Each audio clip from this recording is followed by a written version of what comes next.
जी नाज़रीन, अवांखे नौशहर फिरोज़ खां breaking news ॾींदा रहूं त इस्पताल में पैरामेडिकल स्टाफ ऐं डॉक्टरनि जी हड़ताल सबबि हमला औरत ऐं संदसि पेट में पलजंदड़ बछड़ो इस्पताल जे एमरजेंसी वार्ड में इलाज न मिलण करे तड़पी फौत थी वई आहे। अफ़सोसनाक ख़बर ॾींदा रहूं नौशहर फिरोज़ खां अवांखे नवां जतोई जी रवासिन औरत गुलशाद खोसो खे डिलीवरी लाइ एमरजेंसी इस्पताल आंदो वियो, जिते पैरामेडिकल स्टाफ ऐं डॉक्टरनि जी हड़ताल सबबि औरत इलाज खां बग़ैर तड़पी फौत थी वई आहे। औरत जे मुड़ुस जो चवणो हो त इस्पताल जा डॉक्टर ऐं अमलो एहतिजाज ते वेठल हुआ, जिन मां को बि डॉक्टर या डॉक्टराणी इलाज लाइ न आया, जेकर संदसि घरवारी तड़पी फौत थी आहे। उन हवाले सां असां वधीक तफ़सील मालूम कंदासीं नौशहर फिरोज़ जे रिपोर्टर ज़मीर हुसैन लुंड खां। जी ज़मीर हुसैन, असांखे ॿुधाईंदा त हीउ वाक़ियो कीअं पेश आयो आहे? जी, मां तव्हांखे ॿुधाईंदो हलां त सुबुह जेको आहे सो पेशेंट आयो नवां जतोई खां डिस्ट्रिक्ट नौशहर फिरोज़ हॉस्पिटल में।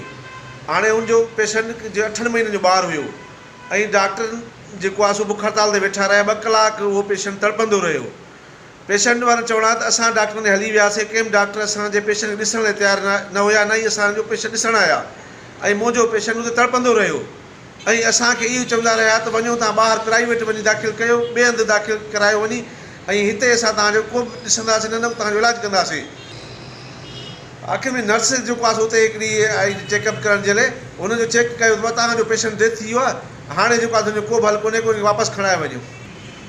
जी, पैरामेडिकल वारनि जी बुख हड़ताल जे करे ॿाहिरनि तालुकनि जा पेशेंट यूसिन जा ॻोठनि जा अचनि था। हिते OPD बंदि लॻी पई आहे। ॿाहिरां माण्हू बीही वापसि हलिया था वञनि, केरु हुनखे चेकअप करण तयारु न आहे ऐं अवाम तमामु सख़्तु परेशान आहे। इन बुख हड़ताल जे करे डॉक्टर कंहिंजे चेकअप करण तयारु न आहिनि, न को हुनखे चेकअप कनि था। वॾी महिरबानी अवांजी ज़मीर हुसैन तफ़सील ॿुधाइण लाइ। जी नाज़रीन, नौशहर फिरोज़ खां अवांखे ख़बर ॾींदा रहूं त पैरामेडिकल स्टाफ ऐं डॉक्टरनि जे एहतिजाज हमला औरत ऐं संदसि बछड़े जी ज़िंदगी खसे वरिती आहे।